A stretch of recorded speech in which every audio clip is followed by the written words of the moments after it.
Hello friends, welcome to my channel money Jeevan the hope. आज मैं आपको अमरूद का साइंटिफिक क्लासिफिकेशन बताने जा रही हूँ। अमरूद, जिसे इंग्लिश में गुआवा के नाम से जाना जाता है, इसका किंगडम है प्लांटी। ग्रीन व लैंड प्लांट होने के कारण इसे स्ट्रेप्टोफाइटा के अंतर्गत रखा गया है। स्ट्रेप्टोफाइटा इसका इन्फ्रा किंगडम है। इसका डिवीजन है ट्रैकियोफाइटा।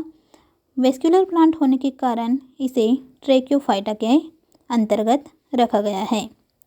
इसका सब डिवीजन है स्पर्मेटोफाइटा, क्योंकि इसके फलों के अंदर सीड्स पाए जाते हैं। सीड प्लांट होने के कारण ही इसे स्पर्मेटोफाइटा या फेनेरोगेम्स के अंतर्गत रखा गया है। इसका क्लास है मैग्नोलियोप्सिडा, क्योंकि इसका सीड डाइकोटिलिडनी होता है। इसका सुपर ऑर्डर है रोजेनी, क्योंकि यह फ्लावरिंग अर्थात एंजियोस्पर्मी प्लांट है।